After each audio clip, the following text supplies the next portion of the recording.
ಕೂಡ ಒಂದು ಯೂಟ್ಯೂಬ್ ಕ್ಲಾಸ್ಗೆ ಸ್ವಾಗತ.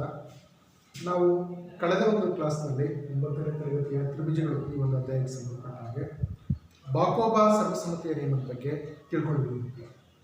ಸೊ ಆ ಒಂದು ಸರ್ವಸಮ್ಮತಿಯ ನಿಯಮವನ್ನು ನಾನು ಇನ್ನೊಂದು ಬಾರಿ ರಿಪೀಟ್ ಮಾಡ್ತೀನಿ. ಒಂದು ತ್ರಿಭುಜದ ಎರಡು ಬಾಹುಗಳು ಮತ್ತು ಅವುಗಳನ್ನು ಒಳಗೊಂಡ ಕೋನ ಇನ್ನೊಂದು ತ್ರಿಭುಜದ ಅನುರೂಪ ಬಾಹುಗಳು ಮತ್ತು ಅವುಗಳಿಂದ ಉಂಟಾದ ಕೋನಕ್ಕೆ ಸಮನಾಗಿದ್ದರೆ ಆ ಎರಡು ತ್ರಿಭುಜಗಳು ಸರ್ವಸಮವಾಗಿರುತ್ತವೆ. ಸೊ ಇದನ್ನು ನಾವು ಏನಂತ ಕರಿತೀವಿ? ಬಾಕೋಬಾ ಅಥವಾ ಬಾಹು ಕೋನ ಬಾಹು ಸರ್ವಸಮ್ಮತಿಯ ನಿಯಮ ಅಂತ ಕರಿತೀವಿ. ಸೊ ಅದರ ಒಂದು ಚಿತ್ರಗಳು ಕೊಟ್ಟಾಗ ಯಾವ ಥರ ಇರುತ್ತೆ ತ್ರಿಭುಜದ್ದು ಅಂತ ನೋಡಿ. ಒಂದು ಎ ಬಿ ಸಿ ತ್ರಿಭುಜ ಇದೆ ಅಂತ ಹೇಳಿ, ಒಂದು ಎ ಬಿ ಸಿ ತ್ರಿಭುಜ ಇದೆ. ಅದೇ ಥರ ಇನ್ನೊಂದು ತ್ರಿಭುಜ ಡಿ ಎಫ್ ಇದೆ.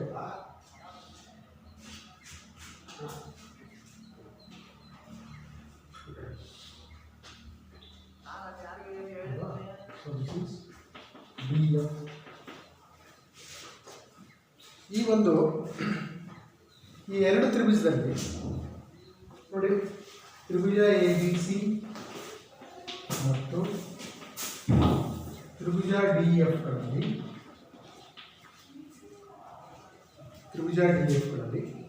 ನಮಗೆ ಎ ಬಿ ಬಾಹು ಡಿ ಬಾಹುಗೆ ಸಮಾನಿತ್ತು. ಎ ಬಿ ಬಾಹು ಡಿ ಬಾಹು ಸಮಾನಿತ್ತು. ಅದೇ ರೀತಿ ಬಿ ಸಿ ಬಾಹು ಇ ಎಫ್ ಬಾಹುಗೆ ಸಮಾನಿರುತ್ತೆ. ಹೌದಾ? ನೋಡಿ, ಎರಡು ತ್ರಿಭುಜದ ಎರಡು ಅನುರೂಪ ಬಾಹುಗಳು ಸಮನಾಗಿದ್ದಾವೆ ಮತ್ತು ಆ ಬಾಹುಗಳನ್ನು ಒಳಗೊಂಡಿರ್ತಕ್ಕಂಥ ಕೋನಗಳು ಸಹ ಕೂಡ ಸಮನಾಗಿದೆ. ಅಂದರೆ ಬಿ ಕೋನ ಈ ಕೋನಕ್ಕೆ ಸಮನಾಗಿದ್ದಾಗ ಇವೆರಡು ತ್ರಿಭುಜಗಳು ಸರ್ವಸಮವಾಗಿರುತ್ತೆ. ನೋಡಿ, ತ್ರಿಭುಜ ಎ ಬಿ ಸಿ ಮತ್ತು ತ್ರಿಭುಜ ಡಿ ಎಫ್ಗಳಲ್ಲಿ ಎ ಬಿ ಬಾಹು ಯಾವುದಕ್ಕೆ ಸಮನಾಗಿದೆ? A B is equal to D. ಅದೇ ರೀತಿ ಬಿ ಸಿ ಬಾಹು ಯಾವುದಕ್ಕೆ ಸಮನಾಗಿದೆ? ಇ ಎಫ್ ಬಾಹುಗೆ ಸಮನಾಗಿದೆ. ಅದೇ ರೀತಿ ಬಿ ಕೋನ ಯಾವುದಕ್ಕೆ ಈಕ್ವಲ್ ಆಗಿದೆ? ಈ ಕೋನಕ್ಕೆ ಈಕ್ವಲ್ ಆಗಿದೆ.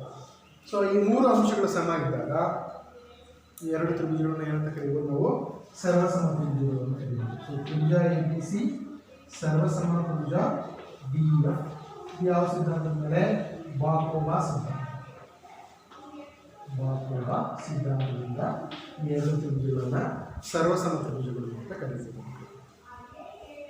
ಸೊ ಇಲ್ಲಿ ನಮಗೆ ತುಂಬ ಮುಖ್ಯವಾಗಿ ಗಮನಿಸಬಹುದಾಗಿರ್ತಕ್ಕಂಥ ಅಂಶ ಏನು ಅಂತ ಹೇಳಿದರೆ, ಈ ಕೋನಕ್ಕೆ ಮಾತ್ರ ಈ ಕೋನ ಸಮನಾಗಿದೆ. ಅಲ್ವಾ? ಸಪೋಸ್ ಇಲ್ಲಿ ಬಿ ಕೋನಕ್ಕೆ ಎಫ್ ಕೋನ ಸಮನಾಗಿತ್ತು ಅಂದರೆ ಇವೆರಡು ತ್ರಿಭುಜಗಳು ಸರ್ವಸಮ ಆಗೋದಿಲ್ಲ. ಏಕೆಂದರೆ ಆ ಅನುರೂಪ ಬಾಹುಗಳನ್ನು ಒಳಗೊಂಡಿರ್ತಕ್ಕಂಥ ಕೋನನೇ ಸಮನಾಗಿರ್ಬೇಕು ನಮಗೆ. ಆಗ ಈ ಎರಡು ತ್ರಿಭುಜಗಳು ಸರ್ವಸಮ ಆಗಿರುತ್ತೆ. ಸೊ ಈಗ ಇದು ನಮಗೆ ತ್ರಿಭುಜಗಳ ಸರ್ವಸಮ್ಮತಿಯ ಮೊದಲನೇ ಒಂದು ನಿಯಮ, ಸರ್ವಸಮ್ಮತಿಯ ನಿಯಮ. ಇದನ್ನು ಬಾಹು ಕೋನ ಬಾಹು ಸರ್ವಸಮ್ಮತಿಯ ನಿಯಮ ಅಥವಾ ಬಾಕೋಬಾ ಸರ್ವಸಮ್ಮತಿಯ ನಿಯಮ ಅಂತ ಕರಿತೀವಿ. ನಮಗೆ ಜಾಮೆಟ್ರಿನಲ್ಲಿ ಯಾವುದೇ ಪ್ರಮೇಯಗಳನ್ನು ಸಾಧಿಸ್ಬೇಕಾದ್ರೆ ಈ ಒಂದು ಸರ್ವಸಮ್ಮತಿಯ ನಿಯಮಗಳು ತುಂಬ ಮುಖ್ಯ ಆಗುತ್ತೆ. ಅದಕ್ಕೆ ತುಂಬ ಚೆನ್ನಾಗಿ ತಿಳ್ಕೊಂಡಿರೋದು, ತುಂಬ ಇಂಪಾರ್ಟೆಂಟ್ ಆಗಿರ್ತಕ್ಕಂಥ ಕಾನ್ಸೆಪ್ಟ್ ಇದು. ಸೊ ಈಗ ಈ ಒಂದು ನಿಯಮಕ್ಕೆ ಸಂಬಂಧಪಟ್ಟಂಗೆ ಕೆಲವೊಂದು ಸಮಸ್ಯೆಗಳನ್ನು ಬಿಡಿಸೋಣ.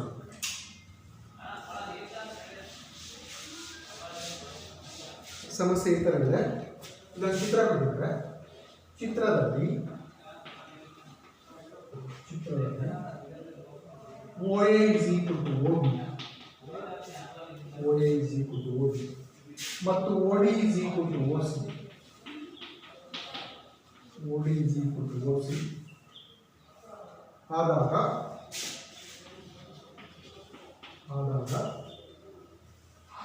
ಫಸ್ಟ್ ಒನ್ ತ್ರಿಭುಜ AOD ಸರ್ವಸಮ ತ್ರಿಭುಜ BOC. ಸೆಕೆಂಡ್ ಒನ್ AB ಸಮಾಂತರ BC ಎಂದು ಸಾಧಿಸಿ. ಚಿತ್ರ ಈ ಥರ ಕೊಟ್ಟಿದ್ದಾರೆ.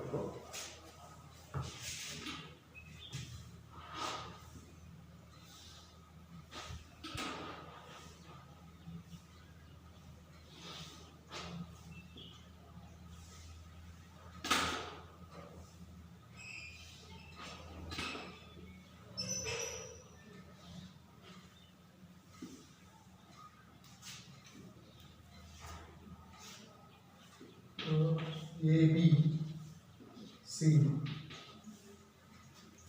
ನೋಡಿ ನೋಡಿ ಈ ಚಿತ್ರದಲ್ಲಿ ಓ ಎ ಬಾಹು ಓ ಬಿ ಬಾವಿಗೆ ಸಮ ಇದೆ. ಅದೇ ರೀತಿ ಓ ಡಿ ಯಾವಕ್ಕೆ ಈಕ್ವಲ್ ಆಗಿದೆ, ಓ ಸಿಗೆ ಸಮ ಇದೆ. ಈಗ ನಾವೇನು ಸಮ ಪ್ರೂವ್ ಮಾಡಬೇಕಾಗಿದೆ, ಈ ಎ ಓ ಡಿ ತ್ರಿಭುಜ, ಈ ತ್ರಿಭುಜ ಮತ್ತು ಬಿ ಓ ಸಿ ತ್ರಿಭುಜ ಇವೆರಡು ಕೂಡ ಸರ್ವಸಮಾನತೆ ಸಾಧಿಸಬೇಕು. ಸೊ ಇದನ್ನು ಸರ್ವಸಮಾನತೆ ಸಾಧಿಸ್ಬೇಕಾದ್ರೆ ಮೊದಲು ಏನು ಮಾಡಬೇಕು, ನಾವು ಅವ್ರು ಯಾವನ್ನ ನಾವು ಸರ್ವಸಮಾನತೆ ಸಾಧಿಸ್ತೀವಿ ಅವೆರಡು ತ್ರಿಭುಜಗಳು ತಗೋಬೇಕು. ಆ ತ್ರಿಭುಜ ತಗೊಂಡು ಯಾವ್ಯಾವ ಆ ಎರಡು ತ್ರಿಭುಜಗಳಲ್ಲಿ ಯಾವ್ಯಾವ ಅನುರೂಪ ಬಾಹುಗಳು ಮತ್ತು ಕೋನಗಳು ಸಮ ಇದ್ದಾವೆ ಅಂತ ನಾವು ಗಮನಿಸಬೇಕಾಗುತ್ತೆ. ಸೊ ಇದರಲ್ಲಿ ನಾನು ಫಸ್ಟ್ ಒನ್ ಪ್ರೂವ್ ಮಾಡಲಿಕ್ಕೆ ತಗೊಳ್ತೀನಿ. ಸೊ ತ್ರಿಭುಜ ಎ ಓ ಡಿ ಮತ್ತು ತ್ರಿಭುಜ ಬಿ ಓ ಸಿಗಳನ್ನು, ಹೌದಾ, ನೋಡಿ ಇವೆರಡು ತ್ರಿಭುಜ ಇದೆ. ಸೊ ದತ್ತಾಂಶದಲ್ಲಿ ಅವರೇ ಕೊಟ್ಟಿದ್ದಾರೆ, ಏನಂತ ಕೊಟ್ಟಿದ್ದಾರೆ, O A is equal to O B ಅಂತ ಕೊಟ್ಟಿದ್ದಾರೆ ಅವರು, ಹೌದಾ. ಅಂದರೆ ಈ ಬಾವಿಗೆ ಸಮ ಇದೆ, ಇದು ದತ್ತಾಂಶದಲ್ಲಿ ಬಂದು ಸಿಕ್ಕಿರ್ತಕ್ಕಂಥ ಮಾಹಿತಿ. ಅದೇ ರೀತಿ ಓ ಡಿ ಯಾವ್ದಕ್ಕೆ ಈಕ್ವಲ್ ಆಗಿದೆ, ಓ ಸಿಗೆ ಸಮ ಇದೆ, ಆಯಿತಾ. ನೆಕ್ಸ್ಟು ನಮಗೆ ನಾನು ಬಾಕೋಬಾ ಸಿದ್ಧಾಂತದ ಪ್ರಕಾರ ಇವೆರಡು ಸರ್ವಸಮಾನತೆ ಸಾಧಿಸಬೇಕು ಅಂತ ಹೇಳಿದರೆ ನಾವು ಇನ್ನೊಂದು ಜೊತೆ ಅನುರೂಪ ಕೋನಗಳ ಸಮ ಅಂತ ಹೇಳ್ಬೋದು. ಈಗ ಎರಡು ಬಾಹುಗಳು ಸಿಕ್ಕಿದ್ದಾವೆ, ಹೌದಾ. ಈ ಬಾಹುಗಳನ್ನು ಒಳಗೊಂಡಿರ್ತಕ್ಕಂಥ ಇನ್ನೊಂದು ಜೊತೆ ಕೋನಗಳ ಸಮ ಅಂತ ಪ್ರೂವ್ ಮಾಡಬೇಕು. ನೋಡಿ ಇವೇ ಬಾಹುಗಳನ್ನು ಒಳಗೊಂಡ ಇನ್ನೊಂದು ಕೋನ ಅಂತ ಹೇಳಿ ಯಾವ ಸಮ ಅಂತ ಹೇಳಿ ಸಾಧಿಸಬೇಕಾಗುತ್ತೆ ನಾವು, ಎ ಓ ಡಿ ಕೋನ A O D is equal to C O B, ಇವೆರಡು ಈಕ್ವಲ್ ಅಂತ ಅಥವಾ ಸಮ ಅಂತ ನಾವು ಸಾಧಿಸಬೇಕು. ಸೊ ಇವೆರಡು ಸಮ ಇದಾವ. ಯಾವ ಆಧಾರದ ಮೇಲೆ ಇವೆರಡು ಸಮ ಅಂತ ಹೇಳ್ಬೋದು ಮಕ್ಕಳೇ, ಹಾಂ, ಯಾವ ಆಧಾರದ ಮೇಲೆ ಸಮ ಇದೆ ಅಂತ ಹೇಳಿದರೆ ಇವೆರಡು ಶೃಂಗಾಭಿಮುಖ ಕೋನಗಳು. ಶೃಂಗಾಭಿಮುಖ ಕೋನಗಳು ಅಂದರೆ ಏನು ಅಂತ ನೀವು 8ನೇ ಕ್ಲಾಸಲ್ಲಿ ತಿಳ್ಕೊಂಡಿದ್ದೀವಿ ಮಕ್ಕಳೇ.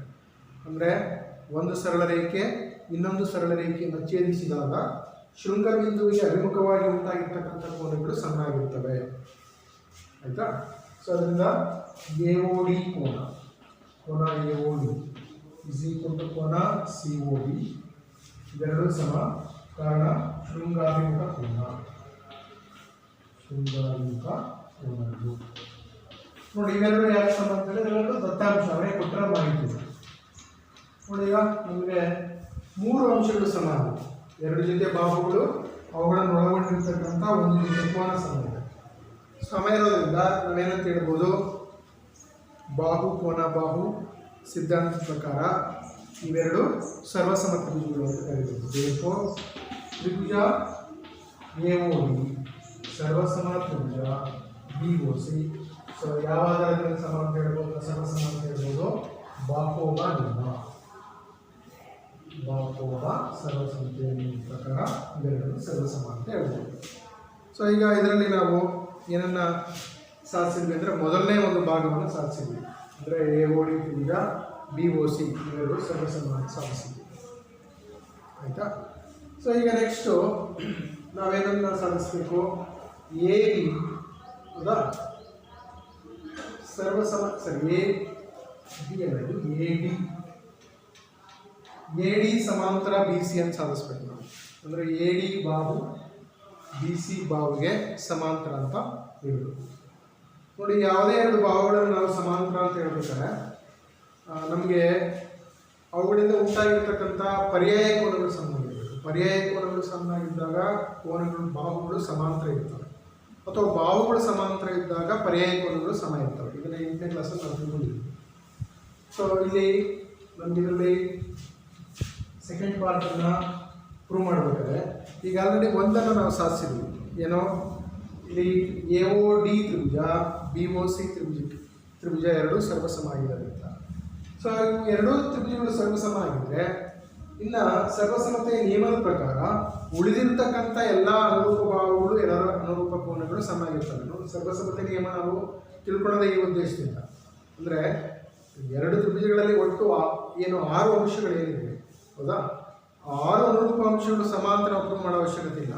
ಅಂದರೆ 3 ಜೊತೆ ಬಾಹು 3 ಜೊತೆ ಕೋನಗಳು ಯಾವಾಗಲೂ ಯಾವುದೇ ತ್ರಿಭುಜ ಸರ್ವಸಮ ಆಗಿರಬೇಕು ಅಂದರೆ ಆ 6 ಅಂಶಗಳು ಸಮ ಇದ್ದಾಗ ಮಾತ್ರ ಎರಡು ತ್ರಿಭುಜಗಳು ಸರ್ವಸಮ ಆಗಿರ್ತವೆ. 3 ಬಾಹುಗಳು ಸಮ ಇರಬೇಕು, ಅನುರೂಪವಾಗಿರ್ತಕ್ಕಂಥವು.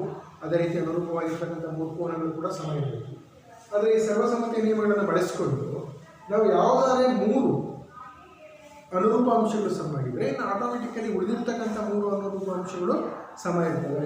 ಸೊ ಎರಡು ತ್ರಿಭುಜಗಳು ಸರ್ವಸಮ ಇರೋದ್ರಿಂದ ಆಟೋಮೆಟಿಕಲಿ ಏನಾಗಿರುತ್ತೆ, ಇವು ಉಳಿದಿರ್ತಕ್ಕಂಥ ಭಾಗಗಳು ಕೂಡ ಸಮ ಆಗಿರ್ತವೆ. ನೋಡಿ ಈಗ, ಸೊ ತ್ರಿಭುಜ AOD ಸರ್ವಸಮ ತ್ರಿಭುಜ BOC. ಸೊ ಎರಡು ತ್ರಿಭುಜದ ಉಳಿದ ಅನುರೂಪ ಅಂಶಗಳು, ಉಳಿದ ಅನುರೂಪ ಕೋನಗಳು ಸಮ. ಯಾಕೆ ಸಮ ಆಗಿರುತ್ತೆ? ಉಳಿದ ಇರ್ತಕ್ಕಂಥ ಅನುರೂಪ ಕೋನಗಳು ಅಂತ ಹೇಳಿದ್ರೆ ಅವೆರಡು ಸರ್ವಸಮ ಇರೋದ್ರಿಂದ. ಸೊ ಹಾಗಾದರೆ ಈ ಕೋನ OADಗೆ ಅನುರೂಪವಾಗಿರ್ತಕ್ಕಂಥ ಕೋನ ಯಾವುದು ಒಂದು CBO. So OAD is equal to CBO. ಈ ಕೋನಕ್ಕೆ ನೋಡಿ, ಈ ಕೋನ, ಇವೆರಡು ಕೋನಗಳು ಸಮ ಇದೆ. ಅದೇ ರೀತಿ ಇವೆರಡು ಕೋನಗಳು ಸಮ ಬರುತ್ತೆ, ಹೌದಾ? ಸೊ ಈಗ ಇವೆರಡು ಕೋನಗಳು ಯಾವುವು ಅಂತ ಹೇಳಿದ್ರೆ AD ಮತ್ತು BC ಎರಡು ಸಮಾಂತರ ರೇಖೆಗೆ AB ಛೇದಕ ರೇಖೆಯಾದಾಗ ಉಂಟಾಗಿರ್ತಕ್ಕಂಥ ಪರ್ಯಾಯ ಕೋನ, ಹೌದಾ? ಸೊ ಇಲ್ಲಿ ಯಾವ ಕೋನಗಳು ಅಂತ ಹೇಳಿದ್ರೆ AD ಮತ್ತು BC ನೋಡಿ,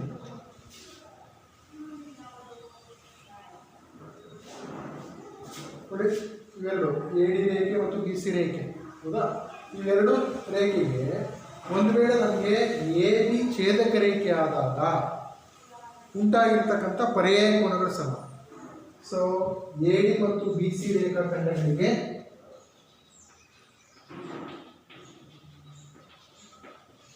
ಉಂಟಾದ ಪರ್ಯಾಯ ಕೋನಗಳು ಸಮ.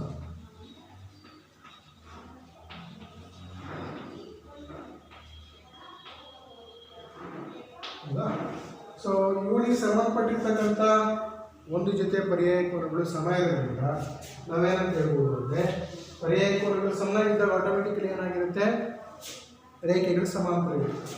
ಸೊ ದೇರ್ಫೋರ್ AD ರೇಖೆ ಸಮಾಂತರ BC ರೇಖೆ. ಯಾಕೆ ಅಂತಂದರೆ ಇವೆರಡು ರೇಖೆಗಳಿಗೆ ಇದು ಛೇದಕ ರೇಖೆ ಆದಾಗ ಉಂಟಾಗಿರ್ತಕ್ಕಂಥ ಪರ್ಯಾಯ ಕೋನಗಳಿವೆ. ಪರ್ಯಾಯ ಕೋನಗಳು ಸಮ ಇದ್ದಾಗ ನಮಗೆ ರೇಖೆಗಳೇನಾಗಿರುತ್ತೆ, ಸಮಾಂತರ ಇರುತ್ತೆ. ಸೊ ಆಧಾರದ ಮೇಲೆ ಏನಂತ ಹೇಳ್ಬೋದು, AD ಸಮಾಂತರ BC ಅಂತ ಹೇಳ್ಬೋದು. ಮುಂದಿನ ಒಂದು ಸಮಸ್ಯೆ ಇದೆ. AB ಒಂದು ರೇಖಾಖಂಡ,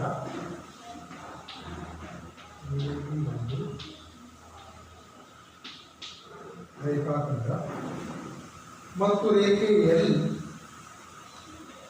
ಮತ್ತು ರೇಖೆ L ಅದರ ಲಂಬಾರ್ಧ ಕಾಲದಲ್ಲಿ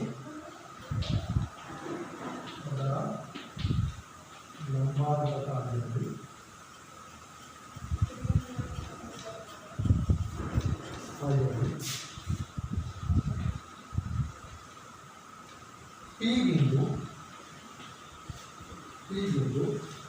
L ರೇಖೆಯ ಮೇಲಿದ್ದಾಗ, P ಬಿಂದು L ರೇಖೆಯ ಮೇಲೆ ಇದ್ದಾಗ, L ರೇಖೆಯ ಮೇಲೆ ಇದ್ದಾಗ P ಬಿಂದು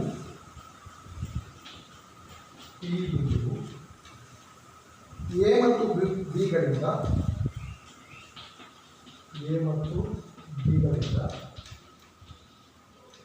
ಸಮ ದೂರದಲ್ಲಿದೆ ಎಂದು ತೋರಿಸಿ. ಸಮ ದೂರದಲ್ಲಿದೆ ಎಂದು ತೋರಿಸಿ ಅಂತ. ಸೊ ಈಗ ಚಿತ್ರ ಬರುತ್ತೆ.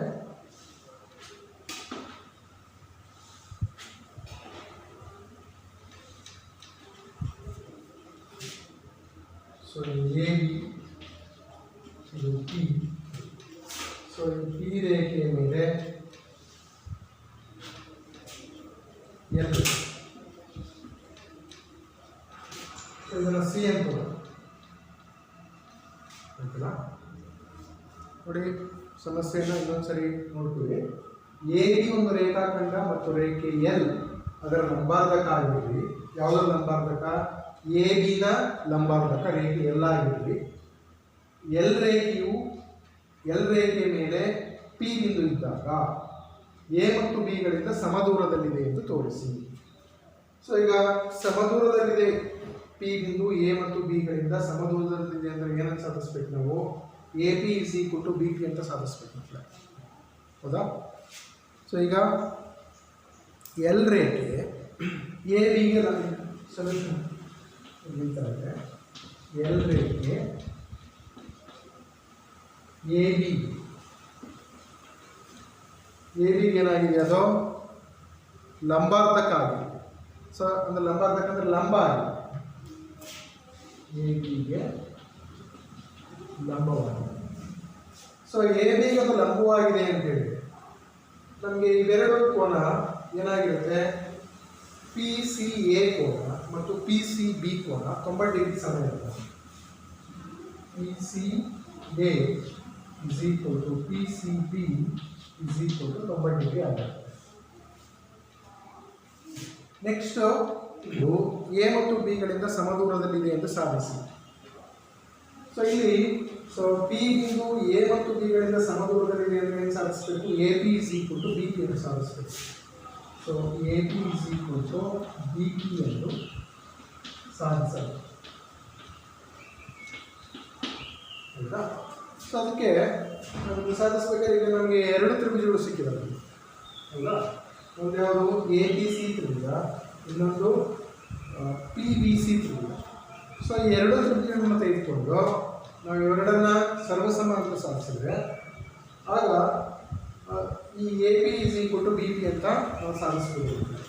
ಸೊ ಅದಕ್ಕೆ ಇವೆರಡು ತಗೊಂಡು ತ್ರಿಭುಜ ಎ ಪಿ ಸಿ ಮತ್ತು ತ್ರಿಭುಜ ಬಿ ಪಿ ಸಿಗಳು. ಸೊ ಇವೆರಡರಲ್ಲಿ ಈಗ ಯಾವ್ಯಾವ ಸಮ ಇದ್ದಾವೆ ನೋಡಿ? ಸಿ ಎ ಬಿನ ಮಧ್ಯ ಬಿಂದು, ಅದರಿಂದ ನಾವೇನು ಸಾಧಿಸ್ಬೋದು? A C is equal to B C ಅಂತ ಸಾಧಿಸ್ಬೋದು. ಬಿಕಾಸ್ ಸಿ ಯು ಎ ಬಿಗೆ ಮಧ್ಯ ಬಿಂದು, ಸಿ ಯು ಎ ಬಿಯ ಮಧ್ಯ ಬಿಂದು. ಅದರಿಂದ A C is equal to ಏನಾಗಿರುತ್ತೆ? ಬಿ ಸಿ ಆಗಿದೆ. ಮತ್ತು ಇನ್ನೊಂದು ಏನು ಅಂತ ಹೇಳಿದ್ರೆ ಇವೆರಡು ಕೋನಗಳು ಇದು ಪಿ ಎ ಬಿಗೆ ಲಂಬಾರ್ಧಕ ಆಗಿರೋದ್ರಿಂದ ಪಿ ಸಿ ಎ ಕೋನ is equal to P C B ಕೋನ is equal to 90 degree. So P C A is equal to P C B is equal to 90 degree. ಯಾಕೆ ಅಂತ ಹೇಳಿದ್ರೆ ಎಲ್ ರೇಖೆ ನೋಡಿ, ಎಲ್ ಎ ಬಿ ರೇಖಾಖಂಡ L ಅದರ ಲಂಬಾರ್ಧಕ. ಸೊ ಎ ಬಿಗೆ ಎಲ್ ಲಂಬಾರ್ಧಕ, ಎ ಬಿಗೆ ಎಲ್ ಲಂಬಾರ್ಧಕ. ಸೊ ಅದು ಲಂಬಾರ್ಧಕ ಆಗಿರೋದ್ರಿಂದ ಇವೆರಡು ಕೋನಗಳು ಏನಾಗಿರುತ್ತೆ? 90 ಡಿಗ್ರಿ ಇರುತ್ತೆ. ನೆಕ್ಸ್ಟ್ ಇನ್ನೊಂದು ಯಾವ ಸಮ ಅಂತ ಹೇಳ್ಬೋದು? ಪಿ ಸಿ ಎರಡಕ್ಕೂ ಕೂಡ ಕಾಮನ್ ಬರುತ್ತೆ. ಅದು ನಿಮ್ಗೆ ಗೊತ್ತಾಗಲ್ಲ ಅಂತ ಹೇಳಿ ನಿಮಗೆ ಇದೇ ಥರ ಎರಡು ಚಿತ್ರಗಳು ಸಪರೇಟಾಗಿ ಬಿಡಿಸ್ಬೋದು ಅಲ್ವಾ? ಈ ಥರ. ಸೊ ಇದು P A C P C B. So ಇಲ್ಲಿ ನಮಗೆ ಈ ಬಾವು ಎರಡು ಸಮ ಇದೆ. ಈ ಕೋನ 90 ಡಿಗ್ರಿ ಇದೆ, ಇದು ಕೂಡ 90 ಡಿಗ್ರಿ ಇದೆ. Next P C is equal to P C ಉಭಯ ಸಾಮಾನ್ಯ ಬಾಹು ಆಗುತ್ತೆ, ಎರಡಕ್ಕೂ ಒಂದೇ ಬಾಹು. So P C equals P C ಉಭಯ ಸಾಮಾನ್ಯ ಬಾಹು. ಹೌದಾ? ನೋಡಿ ಈಗ ಇವೆರಡು ಬಾಹು ಸಮ ಇದೆ, ಅನುರೂಪ ಬಾಹು. ಈಗ ನಿಮಗೆ ಇವೆರಡು ತ್ರಿಭುಜದಲ್ಲಿ ಎರಡು ಅನುರೂಪ ಬಾಹುಗಳು ಮತ್ತು ಅವುಗಳನ್ನು ಒಳಗೊಂಡಿರ್ತಕ್ಕಂಥ ಕೋನ ಸಮ ಆಗಿದೆ. ಸೊ ಅದರಿಂದ ನಾವೇನಂತ ಹೇಳ್ಬೋದು? ಈ ಎರಡೂ ತ್ರಿಭುಜಗಳನ್ನ ಸರ್ವಸಮ ಅಂತ ಹೇಳ್ಬೋದು. ಯಾವುದರ ಆಧಾರದ ಮೇಲೆ? ಬಾಹು ಕೋನ ಬಾಹು ಸಿದ್ಧಾಂತದ. ಸೊ ದೇರ್ಫೋರ್ ತ್ರಿಭುಜ ಎ ಪಿ ಸಿ ಸರ್ವಸಮ ತ್ರಿಭುಜ ಬಿ ಪಿ ಸಿ ಬಾಹೋಹ ಸಿದ್ಧಾಂತ, ಬಾಹು ಕೋನ ಬಾಹು ಸಿದ್ಧಾಂತ. ಆಯಿತಾ? ಸೊ ಇವು ಸರ್ವಸಮ ಆಗಿರೋದ್ರಿಂದ ಸರ್ವಸಮತೆಯ ನಿಯಮದ ಮೇಲೆ ನಮಗೆ ಉಳಿದಿರ್ತಕ್ಕಂಥ ಅನುರೂಪ ಬಾಹುಗಳು ಮತ್ತು ಕೋನಗಳು ಸಮನಾಗಿರ್ತವೆ. ಹಾಗಾದರೆ ಎ ಪಿಗೆ ಅನುರೂಪ ಬಾಹು ಯಾವುದು ಬರುತ್ತೆ? ನಮಗೆ ಪಿ ಬಿ ಬರುತ್ತೆ. So A P is equal to B P. ಹೌದಾ? So A P is equal to B P ಅಂತ ಯಾವ ಆಧಾರದ ಮೇಲೆ ಹೇಳಿದ್ವಿ ನಾವು? ಸರ್ವಸಮ ತ್ರಿಭುಜಗಳ ಅನುರೂಪ ಬಾಹುಗಳು, ಸರ್ವಸಮ ತ್ರಿಭುಜಗಳ ಅನುರೂಪ ಬಾಹುಗಳು ಸಮ. ಅದರಿಂದ ನಾವು ಇದರಿಂದ ಏನು ಹೇಳ್ಬೋದು ಅಂತ ಹೇಳಿದ್ರೆ ಪಿ ಬಿಂದು ಎ ಮತ್ತು ಬಿಗಳಿಂದ ಸಮದೂರದಲ್ಲಿದೆ ಅಂತ ಈ ಮುಖಾಂತರ ತೋರಿಸ್ಬೋದು. ಸೊ ಮುಂದಿನ ಒಂದು ಸಮಸ್ಯೆಗೆ ಈಗ ಇಲ್ಲಿ ನಾನು ಎರಡು ಜೊತೆ ತ್ರಿಭುಜಗಳನ್ನು ನೋಡಿದ್ದೀನಿ. ಸೊ ಮೊದಲನೇದರಲ್ಲಿ ಎ ಬಿ ಸಿ ಮತ್ತು ಪಿ ಕ್ಯೂ ಆರ್ ತ್ರಿಭುಜಗಳಿವೆ. ಎ ಬಿ ಸಿನಲ್ಲಿ ಎ ಬಿ ಬಾವು 5 ಸೆಂಟಿಮೀಟರ್ ಇದೆ, ಬಿ ಸಿ ಬಾವು 4 ಸೆಂಟಿಮೀಟರ್ ಇದೆ, ಸಿ ಕೋನ 50 ಡಿಗ್ರಿ ಇದೆ. ನೆಕ್ಸ್ಟ್ ಪಿ ಕ್ಯೂ ಆರ್ ತ್ರಿಭುಜದಲ್ಲಿ ಕ್ಯೂ ಆರ್ ಬಾವು 4 ಸೆಂಟಿಮೀಟರ್ ಇದೆ, ದೆನ್ ಪಿ ಕ್ಯೂ 5 ಸೆಂಟಿಮೀಟರ್ ಇದೆ, ಪಿ ಕೋನ 50 ಡಿಗ್ರಿ ಇದೆ. ಸೊ ಇವೆರಡೂ ತ್ರಿಭುಜಗಳು ಅಂದರೆ ಎ ಬಿ ಸಿ ಮತ್ತು ಪಿ ಕ್ಯೂ ಆರ್ ತ್ರಿಭುಜಗಳು ಸರ್ವಸಮ ತ್ರಿಭುಜಗಳಿವೆ, ಸರ್ವಸಮ ತ್ರಿಭುಜಗಳಲ್ಲ. ಸೊ ಯಾಕೆ ಸರ್ವಸಮ ತ್ರಿಭುಜಗಳಲ್ಲ? ಇಲ್ಲಿ ಗಮನಿಸಿ, ಎರಡು ಬಾಹುಗಳ ಉದ್ದಗಳು ಒಂದೇ ಇದೆ. ಇದು 5 ಸೆಂಟಿಮೀಟರ್ ಇದೆ, ಇದು 5 ಸೆಂಟಿಮೀಟರ್ ಇದೆ. ಸೊ ಇದು 4 ಬಿ ಸಿ 4 ಸೆಂಟಿಮೀಟರ್, ಇದು 4 ಸೆಂಟಿಮೀಟರ್. ಅಂದರೆ ಒಂದು ಕೋಣ ಇದು 50 ಡಿಗ್ರಿ ಇದೆ, ಅದೇ ಒಂದು ಕೋಣ ಕೂಡ 50 ಡಿಗ್ರಿ ಇದೆ. ಆದರೂ ಕೂಡ ಸರ್ವಸಮ ಅಲ್ಲ. ಯಾಕೆ ಸರ್ವಸಮ ಅಲ್ಲ ಅಂತಂದರೆ ನಮ್ಮ ಸರ್ವಸಮ್ಮತಿಯ ನಿಯಮದ ಪ್ರಕಾರ ಯಾವುದೇ ಎರಡು ತ್ರಿಭುಜಗಳು ಸರ್ವಸಮ ಆಗಿರಬೇಕಾದ್ರೆ ಒಂದು ಜೊತೆ ಅನುರೂಪ ಬಾಹುಗಳ ಮತ್ತು ಅವುಗಳನ್ನು ಒಳಗೊಂಡ ಕೋನ ಇನ್ನೊಂದು ತ್ರಿಭುಜದ ಅನುರೂಪವಾಗಿರ್ತಕ್ಕಂಥ ಬಾಹುಗಳು ಮತ್ತು ಅವುಗಳನ್ನು ಒಳಗೊಂಡ ಕೋನಕ್ಕೆ ಸಮನಾಗಿದ್ದಾಗ ಮಾತ್ರ ಅವು ಸರ್ವಸಮ ಆಗುತ್ತೆ. ನೋಡಿ, ಇಲ್ಲಿ 5 ಸೆಂಟಿಮೀಟರ್ ಇದೆ, ಇದು 4 ಸೆಂಟಿಮೀಟರ್ ಇದೆ, ಹೌದಾ? ಇದು 50 ಡಿಗ್ರಿ ಇದೆ. ಇಲ್ಲಿ 5 ಇದೆ, ಇದು 4 ಇದೆ, ಇದು 50 ಡಿಗ್ರಿ ಇದೆ. ಸೊ ಅನುರೂಪ ಭಾವಗಳು ಎರಡು ಇದ್ದಾವೆ, ಆದರೆ ಅನುರೂಪ ಭಾವಗಳನ್ನು ಒಳಗೊಂಡಿರ್ತಕ್ಕಂಥ ಕೋನ ಸಮನಾಗಿಲ್ಲ. ಆದ್ದರಿಂದ ಎ ಬಿ ಸಿ ಮತ್ತು ಪಿ ಕ್ಯೂ ಆರ್ ತ್ರಿಭುಜಗಳು ಸರ್ವಸಮ ತ್ರಿಭುಜಗಳಲ್ಲ. ನೆಕ್ಸ್ಟ್ ಎರಡನೇ ಜೋಡಿ ತ್ರಿಭುಜಗಳನ್ನು ನೋಡೋಣ. ಎರಡನೇದರಲ್ಲಿ ಎ ಬಿ ಸಿ ತ್ರಿಭುಜ ಇದೆ, ಇಲ್ಲಿ ಡಿ ಎಫ್ ತ್ರಿಭುಜ ಇದೆ, ಇಲ್ಲಿ ಬಿ 60 ಡಿಗ್ರಿ ಇದೆ, ಇಲ್ಲಿ ಇ 60 ಡಿಗ್ರಿ ಇದೆ, ಇಲ್ಲಿ ಸಿ 45 ಡಿಗ್ರಿ ಇದೆ, ಇಲ್ಲಿ ಎಫ್ ಕೂಡ 45 ಡಿಗ್ರಿ ಇದೆ. ಸೊ ಬಿ ಸಿ 4 ಸೆಂಟಿಮೀಟರ್ ಇದೆ, ಇಲ್ಲಿ ಇ ಎಫ್ 4 ಸೆಂಟಿಮೀಟರ್ ಇದೆ. ಸೊ ಇವೆರಡು ಸರ್ವಸಮ ತ್ರಿಭುಜಗಳ ಹೌದು. ಸೊ ಈ ತ್ರಿಭುಜವನ್ನು ತೆಗೆದು ಇದ್ರ ಮೇಲೆ ಇಟ್ಟಾಗ ಒಂದರಲ್ಲೊಂದು ಐಕ್ಯ ಆಗುತ್ತೆ. ಎರಡೂ ಕೂಡ ಇವು ಸರ್ವಸಮವಾಗಿರ್ತಕ್ಕಂಥ ತ್ರಿಭುಜಗಳೇ. ಸೊ ನೀವು ಇದನ್ನು ಮನೆಯಲ್ಲಿ ನೀವು ಒಂದು ಕೈವಾರಸ್ಕೆ ಅಂತ ಒಂದು ರೆಟ್ಟಲ್ಲಿ ಕಟ್ ಮಾಡಿ ಜೋಡಿಸಿ ನೋಡಬೇಕು. ಒಂದು ವೇಳೆ ಎರಡು ತ್ರಿಭುಜಗಳು ಒಂದರಲ್ಲೊಂದು ಐಕ್ಯ ಆದ್ರೆ ಮಾತ್ರ ಆಗ ಎರಡು ತ್ರಿಭುಜಗಳು ಸರ್ವಸಮ ಆಗಿರುತ್ತೆ. ಸೊ ಅದಕ್ಕೆ ಬೇರೆ ಬೇರೆ ಥರ ಡಿಸೈನಲ್ಲಿ ನೀವು ಬೇರೆ ಬೇರೆ ಅಳತೆಯಲ್ಲಿ ಕಟ್ ಮಾಡಿ ನೋಡಿದಾಗ ನಿಮಗೆ ಗೊತ್ತಾಗುತ್ತೆ. ಚಟುವಟಿಕೆಯನ್ನು ಮಾಡಿದ್ದೀವಿ. ಸೊ ಇವೆರಡು ತ್ರಿಭುಜಗಳು ಸರ್ವಸಮ ಇದೆ. ಸೊ ಹಾಗಾದರೆ ಇಲ್ಲಿ ಯಾವ ಅಂಶ ಸಮನಾಗಿದೆ ನೋಡಿ, ಎರಡು ಜೊತೆ ಅನುರೂಪ ಕೋನಗಳು ಸಮನಾಗಿದ್ದಾವೆ ಮತ್ತು ಅವುಗಳನ್ನು ಒಳಗೊಂಡಿರ್ತಕ್ಕಂಥ ಬಾವು ಸಮನಾಗಿರೋದ್ರಿಂದ ಇವೆರಡು ಸರ್ವಸಮ ಇದ್ದಾವೆ. ಅಂದರೆ ಎರಡು ಕೋನ ಒಂದು ಬಾವು ಸಮ ಇರೋದ್ರಿಂದ ಇವೆರಡನ್ನು ನಾವು ಸರ್ವಸಮ ತ್ರಿಭುಜಗಳು ಅಂತ ಕರೀಬೋದು. ಸೊ ಒಂದು ತ್ರಿಭುಜದ ಎರಡು ಕೋನ ಮತ್ತು ಅವುಗಳನ್ನು ಒಳಗೊಂಡ ಅನುರೂಪ ಬಾಹು, ಮತ್ತೊಂದು ತ್ರಿಭುಜದ ಎರಡು ಕೋನ ಅವುಗಳನ್ನು ಒಳಗೊಂಡ ಅನುರೂಪ ಬಾಹುವಿಗೆ ಸಮನಾಗಿದೆ. ಅದರಿಂದ ಇವೆರಡು ತ್ರಿಭುಜಗಳು ಏನಾಗಿದ್ದಾವೆ? ಸರ್ವಸಮ ತ್ರಿಭುಜಗಳಾಗಿದ್ದಾವೆ. ಸೊ ಇದನ್ನೇ ನಾವು ನೇಮದ ಮೇಲೆ ಆಧಾರದಲ್ಲಿ ಹೇಳೋದಾದರೆ ನಾವು ಇದನ್ನು ಏನಂತ ಕರಿತೀವಿ? ಕೋನ ಬಾಹು ಕೋನ ಸಿದ್ಧಾಂತ ಅಂತ ಕರಿತೀವಿ. ಕೋನ ಬಾಹು ಕೋನ. ಇಲ್ಲಿ ಬಿ ಕೋನ ಈ ಕೋನಕ್ಕೆ ಸಮನಾಗಿದೆ, ಸಿ ಕೋನ ಎಫ್ ಕೋನಕ್ಕೆ ಸಮನಾಗಿದೆ. ಈ ಎರಡು ಕೋನಗಳನ್ನು ಒಳಗೊಂಡಿರ್ತಕ್ಕಂಥ ಬಾಹು ಬಿ ಸಿ ಇ ಎಫ್ಗೆ ಸಮನಾಗಿದೆ. ಅದರಿಂದ ಎ ಬಿ ಸಿ ತ್ರಿಭುಜ ಡಿ ಎಫ್ ತ್ರಿಭುಜಕ್ಕೆ ಸರ್ವಸಮ ಆಗಿದೆ ಅಂತ ಹೇಳ್ಬೋದು. ಸೊ ಇದನ್ನೇ ನಾವೇನಂತ ಕರಿತೀವಿ? ಕೋನ ಬಾಹು ಕೋನ ಸಿದ್ಧಾಂತ ಅಂತ ಕರಿತೀವಿ. ಸೊ ನಮ್ಮ ಸರ್ವಸಮ ತ್ರಿಭುಜಗಳ ಸರ್ವಸಮತೆ ಎರಡನೇ ನಿಯಮ ಅಥವಾ ಎರಡನೇ ನಿಬಂಧನೆ ಯಾವುದು ಅಂತ ಹೇಳಿದರೆ ಕೋನ ಬಾಹು ಕೋನ. ಸೊ ಕೋನ ಬಾಹು ಕೋನ ಸರ್ವಸಮತೆಯ ನಿಯಮ, ಇದನ್ನ ಕೋಬಾಕೋ ನಿಯಮ ಅಂತ ಕೂಡ ಕರೀತೀವಿ. ಕೋಬಾಕೋ ನಿಯಮ. ಸೊ ಇದೇನು ಹೇಳುತ್ತೆ ಅಂದರೆ ಒಂದು ತ್ರಿಭುಜದ ಎರಡು ಕೋನಗಳು ಮತ್ತು ಅವುಗಳ ಸಾಮಾನ್ಯ ಬಾಹು, ಇನ್ನೊಂದು ತ್ರಿಭುಜದ ಎರಡು ಕೋನಗಳು ಮತ್ತು ಅವುಗಳ ಸಾಮಾನ್ಯ ಬಾಹುಗಳಿಗೆ ಅನುರೂಪವಾಗಿ ಸಮನಾಗಿದ್ದಾಗ ಆ ಎರಡು ತ್ರಿಭುಜಗಳು ಸರ್ವಸಮ ಆಗಿರುತ್ತದೆ. ಸೊ ಇಲ್ಲಿ ನಾನು ಎರಡು ತ್ರಿಭುಜ ಬರ್ಕೊಳ್ತಿದ್ದೀನಿ. ಒಂದು ಎ ಬಿ ಸಿ ತ್ರಿಭುಜ ಇದೆ, ಹೌದಾ?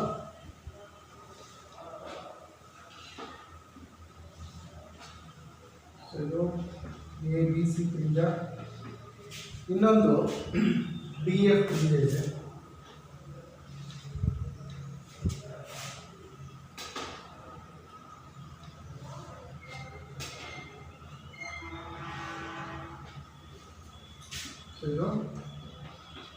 D F.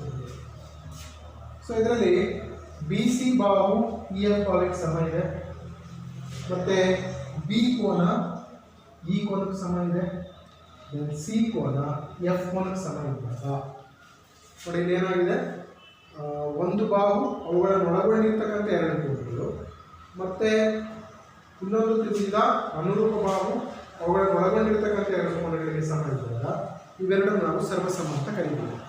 ಸೊ ಇದನ್ನು ನಾವು ಬರೆಕೊಂಡ್ರೆ ತ್ರಿಭುಜ ಎ ಬಿ ಸಿ ಮತ್ತು ತ್ರಿಭುಜ ಡಿ ಎಫ್ ಅಲ್ಲಿ. ಸೊ ಬಿ ಸಿ ಯಾವ್ದಕ್ಕೆ ಈಕ್ವಲ್ ಆಗಿದೆ, ಇ ಎಫ್ ಸಮ ಇದೆ, ಮತ್ತು ಬಿ ಕೋನ ಯಾವ್ದಕ್ಕೆ ಸಮ ಇದೆ, ಇ ಕೋನಕ್ಕೆ ಸಮ ಇದೆ, ಸಿ ಕೋನ ಯಾವ್ದಕ್ಕೆ ಸಮ ಇದೆ, ಎಫ್ ಕೋನಕ್ಕೆ ಸಮ ಇದೆ. ನೋಡಿ ಎರಡು ಕೋನಗಳು ಮತ್ತು ಅವುಗಳನ್ನು ಒಳಗೊಂಡಿರ್ತಕ್ಕಂಥ ಬಾವು ಮತ್ತೊಂದು ತ್ರಿಭುಜದ ಎರಡು ಕೋನ ಅವುಗಳನ್ನು ಒಳಗೊಂಡ ಬಾವಿಗೆ ಸಮ ಇದೆ. ಅದರಿಂದ ನಾವೇನು ಹೇಳ್ಬೋದು ಅಂದರೆ ಇವೆರಡು ತ್ರಿಭುಜ ಎ ಬಿ ಸಿ ಸರ್ವಸಮ ತ್ರಿಭುಜ ಡಿ ಎಫ್.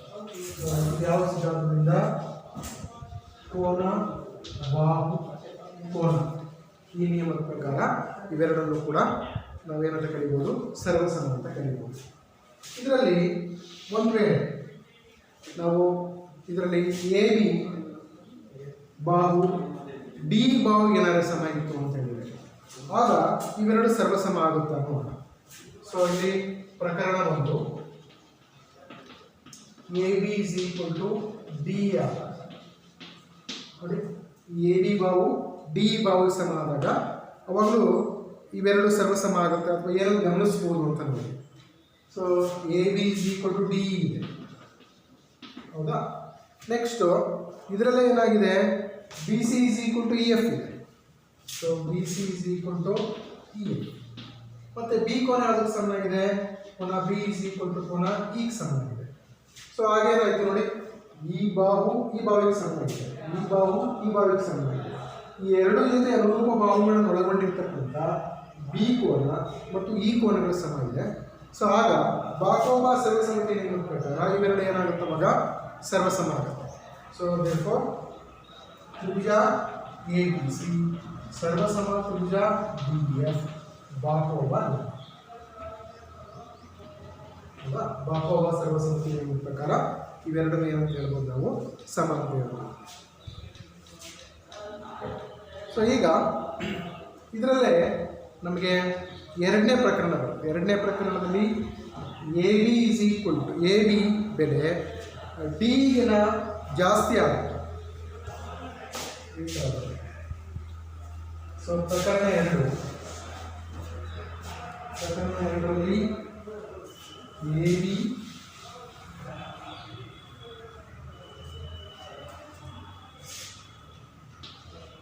ಎ ಬಿ ಬೆಲೆ ಡಿ ಬೆಲೆಗಿನ ಜಾಸ್ತಿ ಇದ್ದಾಗ A B is greater than D ಆಗ. ಸೊ ಅದಕ್ಕೆ ನೀವು ಏನು ಮಾಡಬೇಕು ಅಂದರೆ ಒಂದು ಬಿ ಇವಾಗ ಪಿ ಬಿಂದು ಗುರುತು ಮಾಡಬೇಕು, ಹೌದಾ. ಪಿ ಬಿಂದು ಗುರುತು ಮಾಡಿ ಈ ಪಿಯನ್ನು ಸಿಗೆ ಸೇರಿಸಿ, ಹೌದಾ. ಯಾವ ರೀತಿ, B P is equal to D ಆಗೋ ರೀತಿ, ಹೌದಾ. B P is equal to D ಆಗೋ ರೀತಿ ಪಿ ಬಿಂದುವನ್ನು ಎ ಬಿನಲ್ಲಿ ಗುರುತಿಸ್ಬೇಕು. ಒಂದು ವೇಳೆ ಎ ಬಿ ಬೆಲೆ ಏನಾದ್ರೆ ಡಿ ಬೆಲೆಗಿನ್ನ ಜಾಸ್ತಿ ಇದ್ದಾಗ ಅಥವಾ B P is equal to D ಆಗುವಂತೆ ಎ ಬಿ ಮೇಲೆ ಪಿ ಬಿಂದು ಗುರುತಿಸಿ ಮತ್ತು ಟಿ ಸಿ ಸೇರಿಸಿದೆ, ಹೌದಾ.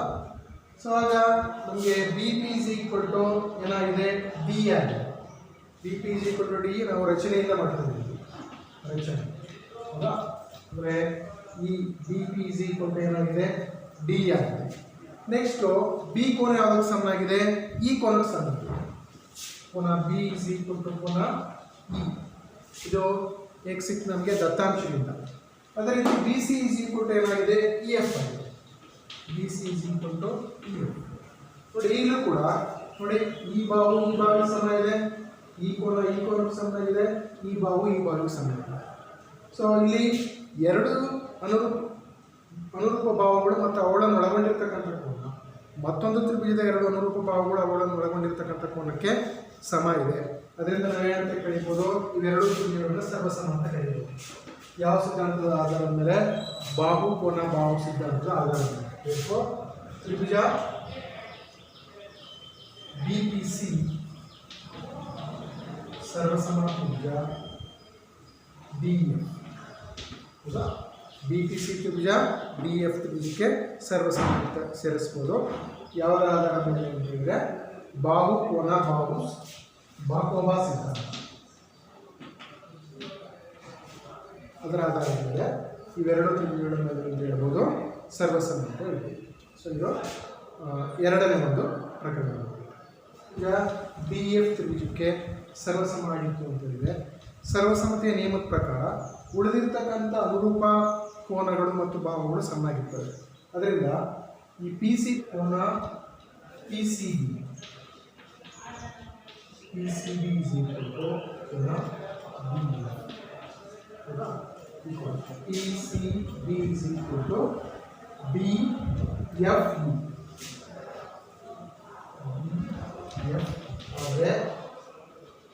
ಸೊ ಇದನ್ನೇನು ಬರ್ಕೊಂಡ್ವಿ? ಸರ್ವಸಮ ತ್ರಿಭುಜಗಳ ಅನುರೂಪ ಕೋನಗಳು ಸಮ. ಸೊ ಅದರ ದತ್ತಾಂಶದ ಪ್ರಕಾರ ಈ ACB is equal to ಕೋನ ACB is equal to DFE. ನೋಡಿ, PCB is equal to DFE. ಹೌದಾ? ಆದರೆ ದತ್ತಾಂಶದ ಪ್ರಕಾರ ನಮಗೆ ACB ಕೂಡ ಯಾವ್ದಕ್ಕೆ ಈಕ್ವಲ್ ಆಗಿದೆ? DFEಗೆ ಈಕ್ವಲ್ ಆಗಿದೆ. ಸೊ ಒಂದೇ ಅಂಶಕ್ಕೆ ಇವೆರಡು ಸಮ ಇರೋದ್ರಿಂದ ನಾವೇನಂತ ಹೇಳ್ಬೋದು? ಕೋನ PCB is equal to ACB ಅಂತ ಹೇಳ್ಬೋದಾ? ಸೊ therefore ಕೋನ PCB is equal to ಕೋನ ACB. ನೋಡಿ, ಇದು ಸಾಧ್ಯನಾ? ನೋಡಿ, PCB ಕೋನ ACB ಕೋನಕ್ಕೆ ಸಮ ಇರಲಿಕ್ಕೆ ಸಾಧ್ಯನಾ? ಸೊ ಇದು ಸಾಧ್ಯ ಇಲ್ಲ. ಇದು ಯಾವಾಗ ಸಾಧ್ಯ ಅಂದರೆ P ಬಿಂದು A ನಲ್ಲಿ ಐಕ್ಯ ಆದರೆ ಮಾತ್ರ ಸಾಧ್ಯ. ಗೊತ್ತಾಗ್ತಿದ್ದೀರಾ? ಸೊ ಇದು ಸಾಧ್ಯವಿಲ್ಲ. ಯಾವಾಗ ಸಾಧ್ಯ ಆಗುತ್ತೆ ಇದು ಅಂತ ಹೇಳಿದ್ರೆ P ಯು A ನಲ್ಲಿ ಐಕ್ಯವಾದರೆ ಮಾತ್ರ ಸಾಧ್ಯ. P ಯು A ನಲ್ಲಿ ಐಕ್ಯವಾದರೆ ಮಾತ್ರ ಸಾಧ್ಯ. P ಬಿಂದು A ನಲ್ಲಿ ಐಕ್ಯ ಆಗಿರುತ್ತೆ, ಹೌದಾ? ಅವಾಗ ಏನಾಗುತ್ತೆ? ACB is equal to PCB ಆಗುತ್ತೆ. therefore ತ್ರಿಭುಜ ABC ಸರ್ವಸಮ ತ್ರಿಭುಜ DF ಯಾವುದರ ಆಧಾರದ ಮೇಲೆ? ಬಾಹು ಸಿದ್ಧಾಂತದಿಂದ ನಾವು ಇವೆರಡು ಸರ್ವಸಮ ಅಂತ ಹೇಳ್ಬೋದು. ಸೊ ಇದು ಕೋಬಾಕು ಸರ್ವಸಮತೆಯ ನಿಯಮಕ್ಕೆ ಸಂಬಂಧಪಟ್ಟ ಹಾಗೆ. ಇದನ್ನ ಡೆಫಿನಿಷನ್ ನೆನ್ಪಿಡ್ಕೋಬೇಕು ನೀವು, ಹೌದಾ? ಏನಂದರೆ ಒಂದು ತ್ರಿಭುಜದ ಎರಡು ಕೋನಗಳು ಮತ್ತು ಅವುಗಳ ಸಾಮಾನ್ಯ ಬಾಹು ಇನ್ನೊಂದು ತ್ರಿಭುಜದ ಅನುರೂಪವಾದ ಎರಡು ಕೋನಗಳು ಮತ್ತು ಸಾಮಾನ್ಯ ಬಾಹುಗಳು ಸಮ ಇದ್ದಾಗ ಆ ಎರಡು ತ್ರಿಭುಜಗಳು ಸರ್ವಸಮ ಆಗಿರುತ್ತೆ. ಸೊ ಇದಕ್ಕೆ ಸಂಬಂಧಪಟ್ಟ ಹಾಗೆ ಒಂದೆರಡು ಪ್ರಕರಣಗಳು ಕೂಡ ನಾವು ಹೇಳಿದ್ದೀವಿ. ಈಗ ಈ ಒಂದು ಸರ್ವಸಮತೆಯ ನಿಯಮಕ್ಕೆ ಸಂಬಂಧಪಟ್ಟ ಹಾಗೆ ಕೆಲವೊಂದು ಸಮಸ್ಯೆಗಳನ್ನು ಮುಂದಿನ ತರಗತಿಯಲ್ಲಿ ತಿಳ್ಕೊಳ್ಬೇಕು.